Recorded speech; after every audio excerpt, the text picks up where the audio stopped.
Is this really my life? After everything I've sacrificed, everything I've given, am I really worth so little?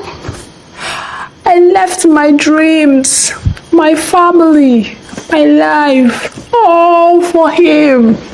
I gave him my youth, my loyalty.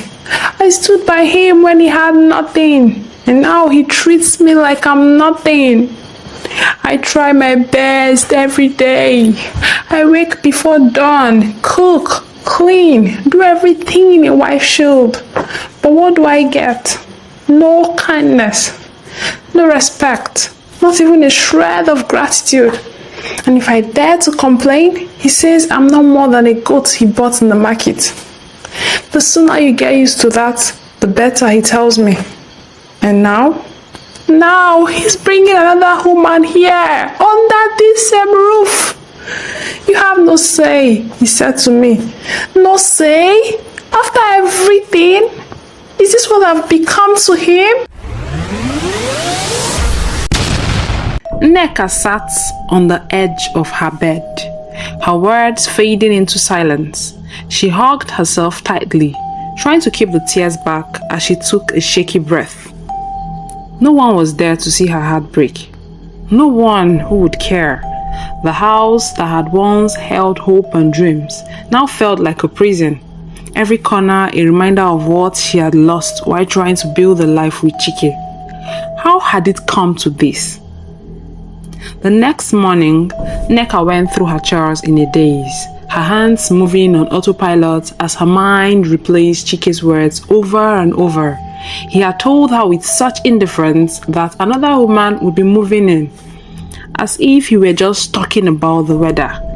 She could hardly process it, but one thing was clear: nothing would ever be the same. Just as she finished setting the breakfast table, she heard the front door open, followed by the unmistakable sound of Chike's laugh. Nneka's heart pounded as she turned to see him enter, his arm around a younger woman's shoulders. She looked confident, her posture strong, and her gaze swept over the room as if she owned it. Nneka's breath caught as she took in the woman's face. So this was Ada. She was striking, dressed in bright colors that made her stand out against the simple decor of the house. Nneka felt a pang of insecurity. Her own dress suddenly felt old and dull. Ada's gaze landed on Nneka, and her lips twisted into a smirk. "So you're the first wife?" she asked, her tone dripping with amusement. She raised an eyebrow, as if Nneka were a curious creature to be examined and then dismissed. Nneka's voice was barely a whisper. "Yes." Ada let out a small, mocking laugh and looked at Chike. "Well, I'm here now," she said. "I hope you know your place, because I don't plan on sharing anything." Chike chuckled, glancing at Nneka with satisfaction. "Don't worry, Ada. Nneka knows her place. She won't be any trouble." Nneka felt as if she had been slapped. She swallowed hard, holding back the burning sensation in her throat. As she stood frozen, she watched as Ada walked past her, dropping her purse onto the couch as if she owned the place, while Chike smiled approvingly. In that moment, Nneka felt invisible, like a ghost in her own home.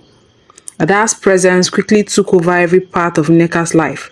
Within days, she had replaced decorations, moved the furniture, and thrown out anything that meant something to Nneka. Items Nneka had collected over the years, small reminders of her life, were tossed away as if they were worthless. Each item discarded felt like another piece of her heart breaking. One afternoon, while Nneka was in the kitchen folding laundry, Ada's voice rang out from the living room. "Nneka, where is my tea? Do I have to ask twice?" Nneka hurried to prepare the tea, carefully pouring it into the finest cup they had. Hoping it would make Ada happy, she carried it to her, setting it down gently. But as soon as Ada took a sip, she wrinkled her nose in disgust and pushed it away. "Is this how you treat guests? Honestly, no wonder Chike wanted someone else around here." "Chike, lounging nearby, laughed. He barely looked at Nneka, his face cold and unreadable. "She's never been much of a wife," he said, his voice filled with contempt. "What good is a woman who can't even give me a child?" Nneka felt the sting of his words like a slap. She had always wanted children and had prayed for years, but the child she longed for had never come. Now her childlessness was just another way for Chike to put her down, another tool for his cruelty. She looked away, willing herself to stay silent, but inside her heart ached with a pain words could never express. Desperate for some sign of acknowledgement, Nneka poured her heart into preparing a special dinner one evening. She spent the day picking the best ingredients, cooking each dish with care, hoping that tonight maybe Chike would remember who she once was. She set the table, arranging the dishes with quiet hope. She took a deep breath and called them to dinner, trying to calm the trembling in her hands. But as they began to eat, Ada took one bite and immediately pushed her plate away, a look of disgust on her face. "Is this really what you call food?" she said, throwing Nneka a disdainful look. Honestly, it's no wonder Chike wanted something new. Chike barely looked at Nneka as he shrugged, giving a small, dismissive smirk. "She's never been much of a cook," he said, his tone cold, "or much of anything really." Nneka's heart sank as she cleared the plates, her hands shaking. She thought of all the years she had put into this marriage, the sacrifices she had made, the love she had given freely, and yet, in that moment, it felt as if none of it had ever mattered. Here she was, a stranger at a table that should have been her own. Not long after, Ada hosted a party, inviting her friends over, filling the house with laughter that echoed through every room. Nneka was given one role to serve. She moved from guest to guest, offering drinks, her face a mask of forced composure. Each laugh, each whisper, and each pointed glance reminded her of how far she had fallen. As she was handing a drink to one of Ada's friends, her hand slipped, and a few drops slipped onto the floor. Ada's eyes flashed with anger, and she seized the opportunity to belittle her. "Are you trying to embarrass me?" she snapped, loud enough for everyone to hear. "Look at this mess, Chike. Your wife can't even serve drinks properly." Chike joined in the laughter, shaking his head. "She's always been clumsy," he said, his voice tinged with mock disappointment. Nneka knelt down, wiping up the spill as quickly as she could, her face burning with shame. The laughter continued around her, each chuckle feeling like a stab to her heart. She kept her head down, willing the tears away, but inside, she felt like she was being torn apart. She realized then that she was little more than a shadow in her own home. Over time, Nneka began to notice the first signs of crack in Chike and Ada's seemingly perfect relationship. Ada's demands grew bolder, each request more extravagant than the last. New clothes, expensive jewelry, weekend trips to resorts. Nothing seemed to be enough for her. One night, as Ada listed off yet another demand, Chike finally spoke up, his voice tensed. "Ada, we can't keep spending like this. You need to start being more reasonable." Ada scoffed, rolling her eyes. "Are you serious? I thought you were a man who could provide. If you can't handle my lifestyle, maybe you shouldn't have brought me here." Nneka, watching from the shadow, felt a strange sense of satisfaction. For so long, she had been the one bearing the weight of Chike's disdain, but now he was facing the consequences of his choices. She knew it was only a matter of time before something broke. One morning, Chike awoke to a startling silence. He glanced around the room and noticed Ada's wardrobe standing open, its shelves bare. Her belongings, the expensive jewelry, the designer clothes, all the luxury items he had gifted her, were gone. His heart sank as he scanned the room, hoping it was just his imagination playing tricks on him.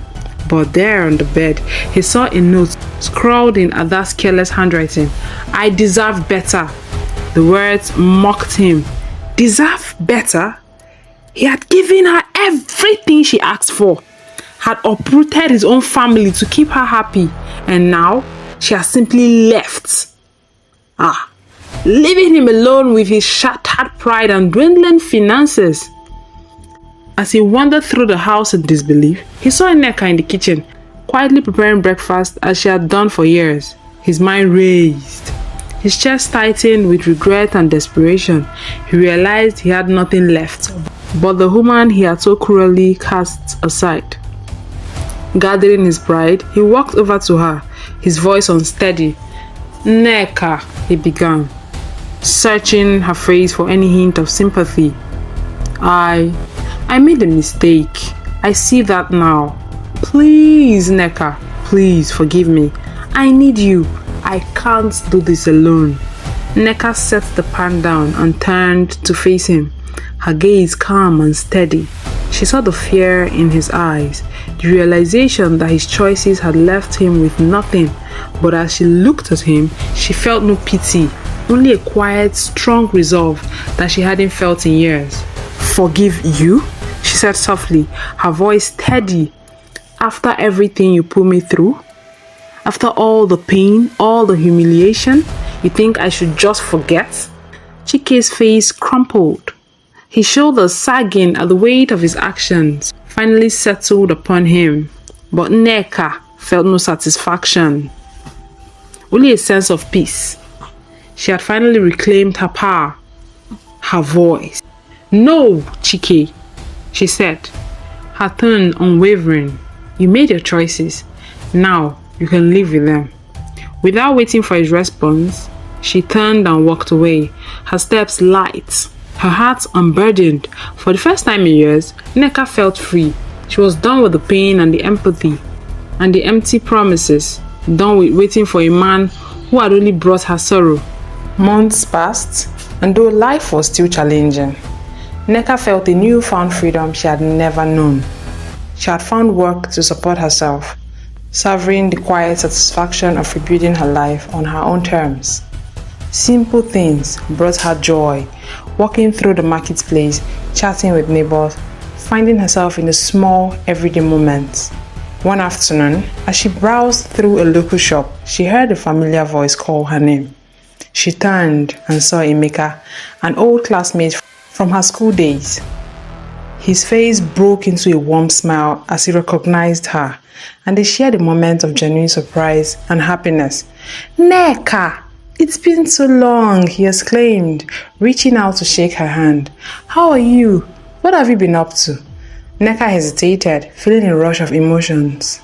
It had been so long since someone had spoken to her with such kindness. As they caught up, she learned that Emeka had built a successful business and was now well respected in the community.